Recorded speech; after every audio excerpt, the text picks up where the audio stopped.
ನಮಸ್ಕಾರ ಸ್ನೇಹಿತರೆ. ಕೆಲವೊಮ್ಮೆ ಒಬ್ಬ ವ್ಯಕ್ತಿಯ ಹಿಂದಿನ ಜೀವನ ಅವನ ನಿಜವಾದ ಹೃದಯವನ್ನು ಮರೆಮಾಡುತ್ತದೆ. IAS ಅಧಿಕಾರಿ ಸತ್ಯ ಮತ್ತು ಮಾಫಿಯಾ ಆರ್ಯನ್ನ ಕಥೆ ಇದು. ಕರ್ತವ್ಯ ಮತ್ತು ಪ್ರೀತಿಯ ನಡುವಿನ ಈ ಪಯಣದಲ್ಲಿ ಒಬ್ಬ ಅಪರಾಧಿಯೊಳಗಿನ ಒಳ್ಳೆಯ ಮನುಷ್ಯನನ್ನು ಅವಳು ಹೇಗೆ ಕಂಡುಕೊಂಡಳು ಎಂಬುದನ್ನು ನೋಡೋಣ. ದೆಹಲಿ ನಗರದ ಒಂದು ಮಳೆಯ ರಾತ್ರಿ. ರಸ್ತೆಗಳು ಸಂಪೂರ್ಣ ಖಾಲಿಯಾಗಿದ್ದವು. ಆದರೆ ಆ ಗಾಳಿಯಲ್ಲೇ ಒಂದು ವಿಚಿತ್ರವಾದ ಆತಂಕದ ಭಾವನೆ ಹರಡಿಕೊಂಡಿತ್ತು. ಒಂದು ಸರ್ಕಾರಿ ಕಾರು ವೇಗವಾಗಿ ಬಂದು ನಗರದ ಹೊರವಲಯದಲ್ಲಿದ್ದ ಒಂದು ಹಳೆಯ ವೇರ್ಹೌಸ್ ಮುಂದೆ ನಿಂತಿತು. ಕಾರಿನ ಬಾಗಿಲುಗಳು ತೆರೆದವು. ಹೊರಗೆ ಬಂದಳು IAS ಅಧಿಕಾರಿ ಸತ್ಯ. ಅವಳ ಮುಖದಲ್ಲಿ ಕಠಿಣತೆ ಇತ್ತು. ಕಣ್ಣುಗಳಲ್ಲಿ ಧೈರ್ಯ ಮತ್ತು ಗುರಿಯನ್ನು ಸಾಧಿಸುವ ಜ್ವಾಲೆ ಹೊತ್ತಿತ್ತು. ಇಂದು ಅವಳ ಮಿಷನ್ ಒಂದೇ: ನಗರದ ಅತ್ಯಂತ ಅಪಾಯಕಾರಿ ಮಾಫಿಯಾ ಡಾನ್ ಆರ್ಯನ್ನನ್ನು ಬಂಧಿಸುವುದು. ವೇರ್ಹೌಸ್ ಒಳಗಿನಿಂದ ಗುಂಡಿನ ಸದ್ದುಗಳು ಕೇಳಿಬರುತ್ತಿದ್ದವು. ಪೊಲೀಸರು ಎಲ್ಲೆಡೆಯಿಂದ ಆ ಸ್ಥಳವನ್ನು ಸುತ್ತುವರಿದಿದ್ದರು. ಮತ್ತು ಆ ಗೊಂದಲದ ಮಧ್ಯದಲ್ಲಿ ಒಬ್ಬ ವ್ಯಕ್ತಿ ಶಾಂತವಾಗಿ ನಿಂತಿದ್ದ. ಕಪ್ಪು ಸೂಟ್ ಧರಿಸಿದ್ದ, ಆಳವಾದ ಕಣ್ಣುಗಳು ಮತ್ತು ಮುಖದಲ್ಲಿ ವಿಚಿತ್ರವಾದ ನೆಮ್ಮದಿ. ಅವನೇ ಆರ್ಯನ್. ಸತ್ಯಳನ್ನು ನೋಡಿದ ಆರ್ಯನ್ ಸಣ್ಣ ನಗು ಬೀರಿದನು ಮತ್ತು ವ್ಯಂಗ್ಯವಾಗಿ ಹೇಳಿದನು, ಹಾಗಾದರೆ ನನ್ನನ್ನು ಹಿಡಿಯಲು ಸರ್ಕಾರವೇ IAS ಅಧಿಕಾರಿಯನ್ನು ಕಳಿಸಿದೆಯಾ? ಸತ್ಯ ಯಾವುದೇ ಭಯವಿಲ್ಲದೆ ಅವನ ಕಣ್ಣುಗಳನ್ನು ನೇರವಾಗಿ ನೋಡಿದಳು ಮತ್ತು ಕಠಿಣ ಧ್ವನಿಯಲ್ಲಿ ಹೇಳಿದಳು, ಆರ್ಯನ್, ನಿನ್ನ ಆಟ ಇನ್ನೂ ಮುಗಿದಿದೆ. ಆ ಕ್ಷಣದಲ್ಲಿ ಇಬ್ಬರ ಕಣ್ಣುಗಳು ಒಂದಕ್ಕೊಂದು ಎದುರಾದವು. ಆ ಒಂದು ಕ್ಷಣದಲ್ಲೇ ಏನೋ ಬದಲಾಗಿತ್ತು. ಅದು ಕೇವಲ ಒಬ್ಬ ಅಪರಾಧಿ ಮತ್ತು ಒಬ್ಬ ಅಧಿಕಾರಿಯ ನಡುವಿನ ಮುಖಾಮುಖಿಯಾಗಿರಲಿಲ್ಲ. ಅಲ್ಲಿ ಒಂದು ವಿಚಿತ್ರವಾದ ಭಾವನೆಯ ಆರಂಭವಾಗಿತ್ತು. ಆದರೆ ಕರ್ತವ್ಯ ತನ್ನ ದಾರಿಯಲ್ಲಿ ಸಾಗಿತು. ಆರ್ಯನ್ ಕೊನೆಗೂ ಬಂಧನಕ್ಕೊಳಗಾದನು. ಆದರೆ ಈ ಭೇಟಿಯು ಅವರಿಬ್ಬರ ಜೀವನದಲ್ಲಿ ಯಾವ ಬದಲಾವಣೆಯನ್ನು ತರಲಿದೆ ಎಂಬುದು ಯಾರಿಗೂ ತಿಳಿದಿರಲಿಲ್ಲ. ಆದರೆ ಆರ್ಯನ್ ಅಲ್ಲಿಂದ ಹೋಗುವ ಮೊದಲು ಒಂದು ಮಾತು ಹೇಳಿದನು, ನಿಮಗೆ ನಾನು ಕೇವಲ ಒಬ್ಬ ಅಪರಾಧಿ ಅಂತ ಅನಿಸುತ್ತಿದೆಯಾ? ನನ್ನ ಬಗ್ಗೆ ನೀವು ಒಂದು ತೀರ್ಮಾನಕ್ಕೆ ಬಂದಿದ್ದೀರಾ? ಆದರೆ ನನ್ನ ಕಥೆಯನ್ನು ನೀವು ಇನ್ನೂ ಕೇಳಿಲ್ಲ. ಸತ್ಯ ಆ ಸಮಯದಲ್ಲಿ ಅವನ ಮಾತುಗಳಿಗೆ ಹೆಚ್ಚು ಗಮನ ಕೊಡಲಿಲ್ಲ. ಆದರೆ ಆ ಮಾತುಗಳು ಅವಳ ಮನಸ್ಸಿನಲ್ಲಿ ಎಲ್ಲೋ ಉಳಿದುಬಿಟ್ಟವು. ಕೆಲವು ದಿನಗಳ ನಂತರ ಸತ್ಯಳ ಕೈಗೆ ಆರ್ಯನ್ನ ಹಳೆಯ ಫೈಲ್ ಸಿಕ್ಕಿತು. ಅವಳು ಅದನ್ನು ಓದಲು ಪ್ರಾರಂಭಿಸಿದಳು. ಆದರೆ ಫೈಲ್ನಲ್ಲಿದ್ದ ವಿಷಯಗಳು ಅವಳ ನಿರೀಕ್ಷೆಗಿಂತ ಸಂಪೂರ್ಣ ವಿಭಿನ್ನವಾಗಿದ್ದವು. ಚಿಕ್ಕ ವಯಸ್ಸಿನಲ್ಲೇ ತಂದೆಯ ಕೊಲೆ, ತಾಯಿಯ ಸಾವು, ಬಡತನ, ನೋವು ಮತ್ತು ನ್ಯಾಯ ಕೊಡಬೇಕಾದ ವ್ಯವಸ್ಥೆಯಿಂದಲೇ ಸಿಕ್ಕ ನಿರ್ಲಕ್ಷ್ಯ. ಒಂದು ಪುಟ್ಟ ಮುಗ್ಧ ಮಗು ನಿಧಾನವಾಗಿ ಹೇಗೆ ಒಬ್ಬ ಮಾಫಿಯಾ ಆಗಿ ಬದಲಾಯಿತು ಎಂಬ ಕಥೆ ಅದು. ಸತ್ಯಳ ಕಣ್ಣುಗಳಲ್ಲಿ ಕಣ್ಣೀರು ತುಂಬಿಕೊಂಡಿತು. ಅವಳ ಮನಸ್ಸಿನಲ್ಲಿ ಒಂದು ಪ್ರಶ್ನೆ ಮೂಡಿತು, ಪ್ರತಿಯೊಬ್ಬ ಅಪರಾಧಿಯು ನಿಜವಾಗಿಯೂ ಕೆಟ್ಟವನಾಗಿರುತ್ತಾನೆಯೇ? ಅಷ್ಟರಲ್ಲಿ ಕತೆಗೆ ಪ್ರವೇಶಿಸಿದಳು ಸವಿ, ಸತ್ಯಳ ಅತ್ಯಂತ ಆಪ್ತ ಸ್ನೇಹಿತೆ, ಒಬ್ಬ ಧೈರ್ಯಶಾಲಿ ಪತ್ರಕರ್ತೆ. ಸತ್ಯಳ ಮುಖದಲ್ಲಿದ್ದ ಗೊಂದಲವನ್ನು ನೋಡಿ ಸವಿ ಗಂಭೀರವಾಗಿ ಹೇಳಿದಳು, ಸತ್ಯ ಯಾವಾಗಲೂ ಫೈಲ್ಗಳಲ್ಲಿ ಸಿಗುವುದಿಲ್ಲ. ಕೆಲವೊಮ್ಮೆ ಒಬ್ಬ ವ್ಯಕ್ತಿಯ ಕಣ್ಣುಗಳಲ್ಲಿ ನೋಡಿದಾಗ ಮಾತ್ರ ನಿಜವಾದ ಕಥೆ ಅರ್ಥವಾಗುತ್ತೆ. ಆ ಮಾತುಗಳು ಸತ್ಯಳ ಮನಸ್ಸಿಗೆ ತಟ್ಟಿದವು. ಸ್ವಲ್ಪ ಸಮಯದ ನಂತರ ಸತ್ಯ ಆರ್ಯನ್ನನ್ನು ಭೇಟಿಯಾಗಲು ಜೈಲಿಗೆ ಹೋದಳು. ಅವಳನ್ನು ನೋಡಿದ ಆರ್ಯನ್ ಸಣ್ಣ ನಗು ಬೀರಿದನು. ನನಗೆ ಗೊತ್ತಿತ್ತು ನೀವು ಬರುತ್ತೀರಾ ಎಂದು.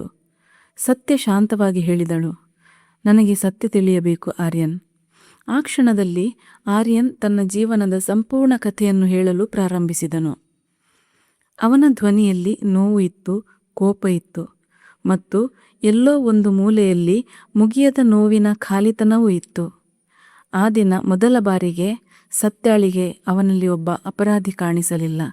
ಬದಲಾಗಿ ಅವಳು ನೋವಿನಿಂದ ಮುರಿದು ಹೋದ ಒಬ್ಬ ಮನುಷ್ಯನನ್ನು ಕಂಡಳು. ದಿನಗಳು ಕಳೆಯತೊಡಗಿದವು. ಸತ್ಯ ಆರ್ಯನನ್ನು ಮತ್ತೆ ಮತ್ತೆ ಭೇಟಿಯಾಗಲು ಆರಂಭಿಸಿದಳು. ಅವರ ಮಾತುಗಳಲ್ಲಿ ಕೆಲವೊಮ್ಮೆ ವಾದಗಳು ಇರುತ್ತಿದ್ದವು, ಕೆಲವೊಮ್ಮೆ ನಗು ಮತ್ತು ಕೆಲವೊಮ್ಮೆ ಮೌನ. ಆದರೆ ಪ್ರತಿಯೊಂದು ಭೇಟಿಯು ಅವರಿಬ್ಬರನ್ನು ಇನ್ನಷ್ಟು ಹತ್ತಿರ ತರುತ್ತಿತ್ತು. ಒಂದು ದಿನ ಆರ್ಯನ್ ಅವಳನ್ನು ನೋಡಿ ಕೇಳಿದನು, ನೀನು ನನ್ನನ್ನು ಬದಲಾಯಿಸಲು ಬಯಸುತ್ತೀಯಾ? ಸತ್ಯ ಸಣ್ಣ ನಗು ಬೀರಿದಳು ಮತ್ತು ನಿಧಾನವಾಗಿ ಹೇಳಿದಳು, ಇಲ್ಲ ಆರ್ಯನ್, ನಾನು ನಿನ್ನನ್ನು ಬದಲಾಯಿಸಲು ಅಲ್ಲ, ನಿನ್ನನ್ನು ಅರ್ಥ ಮಾಡಿಕೊಳ್ಳಲು ಬಯಸುತ್ತೇನೆ. ಆ ಒಂದು ಮಾತು ಅವರ ಸಂಬಂಧದ ಹೊಸ ಅಧ್ಯಾಯಕ್ಕೆ ನಾಂದಿ ಮಾಡಿತು. ಯಾಕೆಂದರೆ ಕೆಲವೊಮ್ಮೆ ಪ್ರೀತಿ ಒಬ್ಬ ವ್ಯಕ್ತಿಯನ್ನು ಬದಲಾಯಿಸುವುದಿಲ್ಲ, ಅದು ಅವರೊಳಗಿನ ಒಳ್ಳೆಯತನವನ್ನು ಹೊರಗೆ ತರುತ್ತದೆ. ಆದರೆ ಅವರ ಜೀವನದಲ್ಲಿ ಅಪಾಯ ಇನ್ನೂ ಮುಗ್ದಿರಲಿಲ್ಲ. ಆರ್ಯನ್ ಮತ್ತು ಸತ್ಯಾಳ ಸಂಬಂಧದ ಬಗ್ಗೆ ಅವರ ಶತ್ರುಗಳಿಗೆ ತಿಳಿದುಬಿಟ್ಟಿತು. ಒಂದು ರಾತ್ರಿ ಸತ್ಯಾಳ ಮೇಲೆ ದಾಳಿ ನಡೆಯಿತು. ಅವಳು ಏನಾಗುತ್ತಿದೆ ಎಂದು ಅರಿಯುವಷ್ಟರಲ್ಲಿ ಕೆಲವು ಜನರು ಅಲ್ಲಿಗೆ ಬಂದು ಅವಳನ್ನು ರಕ್ಷಿಸಿದರು. ಆದರೆ ಆಶ್ಚರ್ಯದ ವಿಷಯ ಏನೆಂದರೆ ಅವರು ಆರ್ಯನ್ ಕಡೆಯವರೇ ಆಗಿದ್ದರು. ಮರುದಿನ ಸತ್ಯ ಆರ್ಯನನ್ನು ಭೇಟಿಯಾದಳು. ಅವಳ ಕಣ್ಣುಗಳಲ್ಲಿ ಕೋಪ ಮತ್ತು ನೋವು ಎರಡೂ ಇತ್ತು. ಅವಳು ಕಠಿಣ ಧ್ವನಿಯಲ್ಲಿ ಹೇಳಿದಳು, ನಿನ್ನ ಕಾರಣದಿಂದ ನನ್ನ ಜೀವನವೇ ಅಪಾಯಕ್ಕೆ ಸಿಲುಕಿದೆ. ಆರ್ಯನ್ ಗಂಭೀರವಾಗಿ ಅವಳನ್ನು ನೋಡಿದನು. ನಂತರ ನಿಧಾನವಾಗಿ ಹೇಳಿದನು, ನಾನು ಇರುವವರೆಗೂ ನಿನಗೆ ಏನೂ ಆಗಲು ಬಿಡುವುದಿಲ್ಲ. ಸ್ವಲ್ಪ ಸಮಯ ಮೌನವಾಗಿದ್ದನು ಮತ್ತು ನಂತರ ಹೇಳಿದನು, ಯಾಕೆಂದರೆ ನಾನು ನಿನ್ನನ್ನು ಪ್ರೀತಿಸುತ್ತೇನೆ ಸತ್ಯ. ಆ ಮಾತು ಕೇಳಿದ ಕ್ಷಣದಲ್ಲಿ ಸತ್ಯ ಮೌನವಾಗಿ ಬಿಟ್ಟಳು. ಅವಳ ಹೃದಯದ ಬಡಿತ ವೇಗವಾಗತೊಡಗಿತು. ಅವಳು ನೇರವಾಗಿ ತನ್ನ ಸ್ನೇಹಿತೆ ಸವಿಯ ಬಳಿಗೆ ಹೋದಳು. ಸತ್ಯ ದುಃಖದಿಂದ ಹೇಳಿದಳು, ಸವಿ, ನಾನು ಒಬ್ಬ ಅಪರಾಧಿಯನ್ನು ಪ್ರೀತಿಸಲು ಶುರು ಮಾಡಿದ್ದೇನೆ. ಸವಿ ಶಾಂತವಾಗಿ ಅವಳನ್ನು ನೋಡಿದಳು ಮತ್ತು ಆಳವಾದ ಧ್ವನಿಯಲ್ಲಿ ಹೇಳಿದಳು, ಸತ್ಯ, ನೀನು ಒಬ್ಬ IAS ಅಧಿಕಾರಿ, ಆದರೆ ಅದಕ್ಕೂ ಮೊದಲು ನೀನು ಒಬ್ಬ ಮನುಷ್ಯ. ನಿನ್ನ ಹೃದಯ ನಿಜವಾದ ಮಾತು ಹೇಳುತ್ತಿದ್ದರೆ ಅದರಿಂದ ಓಡಿ ಹೋಗಬೇಡ. ಇನ್ನೊಂದೆಡೆ ಆರ್ಯನ್ ಕೂಡ ಒಂದು ನಿರ್ಧಾರಕ್ಕೆ ಬಂದಿದ್ದನು. ಸತ್ಯಾಳನ್ನು ತನ್ನ ಜೀವನದಲ್ಲಿ ಉಳಿಸಿಕೊಳ್ಳಬೇಕಾದರೆ ಮೊದಲು ತನ್ನನ್ನು ತಾನು ಬದಲಾಯಿಸಿಕೊಳ್ಳಬೇಕು ಎಂದು ಅವನು ಅರಿತುಕೊಂಡನು. ಅವನು ತನ್ನ ಎಲ್ಲ ಅಕ್ರಮ ಕೆಲಸಗಳನ್ನು ಬಿಟ್ಟುಬಿಡಲು ನಿರ್ಧರಿಸಿದನು. ಹೊಸ ಜೀವನ ಆರಂಭಿಸುವ ಕನಸು ಕಂಡನು. ಆದರೆ ವಿಧಿಗೆ ಬೇರೆ ಯೋಚನೆ ಇತ್ತು. ಕಥೆಯಲ್ಲಿ ಒಂದು ದೊಡ್ಡ ತಿರುವು ಬಂತು. ಆರ್ಯನದೇ ಒಬ್ಬ ವ್ಯಕ್ತಿ ಅವನಿಗೆ ದ್ರೋಹ ಮಾಡಿದನು. ಅವನು ಪೊಲೀಸರಿಗೆ ತಪ್ಪು ಮಾಹಿತಿ ನೀಡಿ ಆರ್ಯನನ್ನು ಒಂದು ದೊಡ್ಡ ಸಂಚಿನಲ್ಲಿ ಸಿಲುಕಿಸಿದನು. ಇಡೀ ವ್ಯವಸ್ಥೆಯೇ ಆರ್ಯನ ವಿರುದ್ಧ ನಿಂತಿತು. ಅವನ ಮೇಲೆ ಪ್ರಕರಣ ದಾಖಲಾಯಿತು. ಕೋರ್ಟ್ನಲ್ಲಿ ವಿಚಾರಣೆ ಪ್ರಾರಂಭವಾಯಿತು. ಎಲ್ಲ ಸಾಕ್ಷ್ಯಗಳು ಆರ್ಯನ್ ವಿರುದ್ಧವೇ ಇದ್ದವು. ಎಲ್ಲರೂ ಅವನು ತಪ್ಪಿತಸ್ಥನೆಂದು ಭಾವಿಸಿದ್ದರು. ಆದರೆ ಆ ಸಮಯದಲ್ಲಿ ಸವಿ ಮುಂದೆ ಬಂದಳು.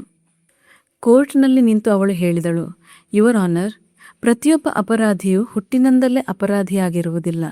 ಕೆಲವೊಮ್ಮೆ ಪರಿಸ್ಥಿತಿಗಳು ಒಬ್ಬ ವ್ಯಕ್ತಿಯನ್ನು ತಪ್ಪು ದಾರಿಗೆ ಕರೆದೊಯ್ಯುತ್ತವೆ ಮತ್ತು ಒಬ್ಬ ವ್ಯಕ್ತಿ ಬದಲಾಗಲು ಬಯಸಿದಾಗ ನಾವು ಅವನಿಗೆ ಒಂದು ಅವಕಾಶವನ್ನು ಕೊಡಬಾರದೇಕೆ? ಕೋರ್ಟಿನಲ್ಲಿ ಮೌನ ಆವರಿಸಿತು. ಆದರೆ ಸತ್ಯ ಕೂಡ ಹಿಂದೆ ಸರಿಯಲಿಲ್ಲ. ಅವಳಿಗೆ ಗೊತ್ತಿತ್ತು, ಇದು ಕೇವಲ ಆರ್ಯನ್ನ ಹೋರಾಟವಲ್ಲ, ಇದು ಅವನ ಹೊಸ ಜೀವನಕ್ಕಾಗಿ ನಡೆಯುತ್ತಿರುವ ಹೋರಾಟವಾಗಿತ್ತು. ಸತ್ಯವನ್ನು ಹುಡುಕುವುದನ್ನು ನಿಲ್ಲಿಸಲಿಲ್ಲ. ಅವಳು ತನ್ನ ಬುದ್ಧಿವಂತಿಕೆ ಮತ್ತು ಧೈರ್ಯದಿಂದ ನಿಜವಾದ ದ್ರೋಹಿಯನ್ನು ಪತ್ತೆ ಹಚ್ಚಿದಳು. ಕೊನೆಗೂ ಆರ್ಯನ್ ನಿರಪರಾಧಿ ಎಂದು ಸಾಬೀತಾಯಿತು. ಈಗ ಆರ್ಯನ್ ನಿಜವಾಗಿಯೂ ಬದಲಾಗಿದ್ದನು. ಒಮ್ಮೆ ತಪ್ಪು ದಾರಿಯಲ್ಲಿ ನಡೆದಿದ್ದ ಅವನು ಈಗ ಬಡವರಿಗೆ ಸಹಾಯ ಮಾಡಲು ಆರಂಭಿಸಿದನು. ಮಕ್ಕಳ ವಿದ್ಯಾಭ್ಯಾಸದ ಜವಾಬ್ದಾರಿ ತೆಗೆದುಕೊಂಡನು.